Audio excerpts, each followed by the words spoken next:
So about, I don't know, 2 in Canada. And there's other horse wrecks where people don't get killed. Just, you know, they just get hurt, or they just, you know, something happens. But 50% of them is because the saddle's not tight. And if you see me doing something that you have no idea what I'm doing or why I'm doing it, feel free to ask. And I will do it. I have no expectation for you to memorize. You know, all of us kind of learn differently. Rocky is 29, which there's hardly been any horses here in the last 50 years that have lived to be 29. 1 or 2. So we're really happy to have him because he's the best teacher in the world, and we're trying to get every bit out of him that we can. Hey, big boy. She said that Rocky is motivated by more than food, right? So most horses are just motivated by survival. You know, in the beginning, for somebody that's just new, you might only be able to think of your bubble as here, as your space, as right here, and Rocky's space as around him. And you're just kind of moving his space around. But as soon as possible, you want to get so that you are thinking of Rocky's space as here. So really I'm inside of that. And my space is out here all the way around. And the most, you want to think of this as kind of like a electrical current. The best place for communication with the horse is when those spaces touch, right? Horses talk to each other in the space. They don't do language at all, and or very limited expression in language. And they do quite a bit of body language and body position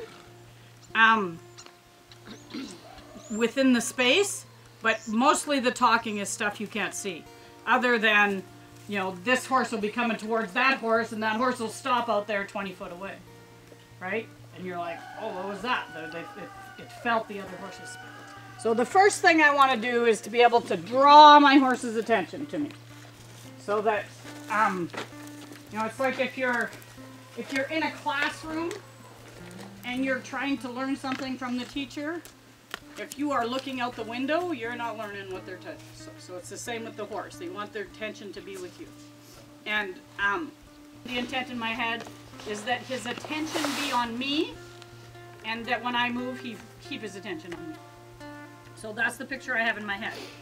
And then I have a fire hose that is coming out of my gut, or a garden hose that goes from 0 to...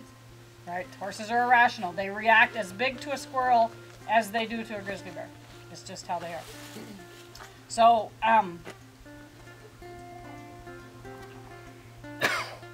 so my fire hose coming out of my stomach is, right now it's on a 1, right? And then it goes to 0. My energy that is my body that's going with my horse keeps going.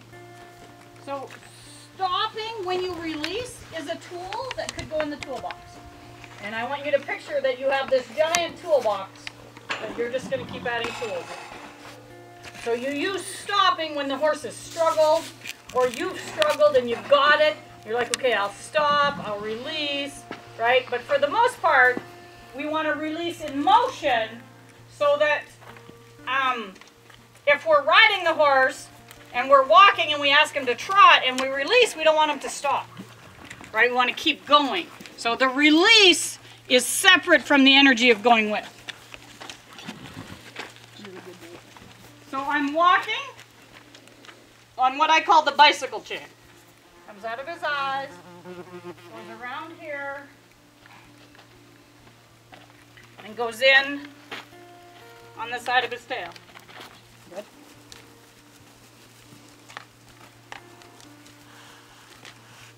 And then as soon as he does that, go back to the bicycle chain. Good. Yeah, beautiful. Good job. And then go to his butt so he's got some room, someplace to go. Atta girl. Try to do it by making your feet go forward, not backwards. Which means you just... So what he's telling me about you there is that you're not going to 0, hardly ever. and what you perceive as not very much energy is a lot of energy.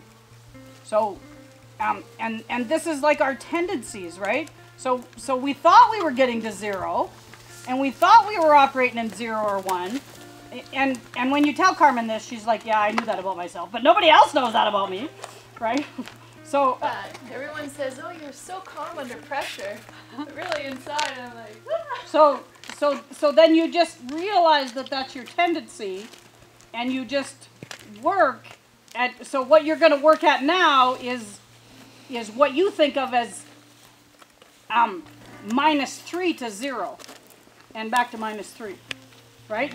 It's going to be, you're like, you've probably never even been there, right? So it's a whole new deal. So you're going to be pretty patient with yourself. So if you were in pressure for 4 minutes, wait and release for 4 minutes. If you were in pressure for 2 seconds, wait and release for 2 seconds.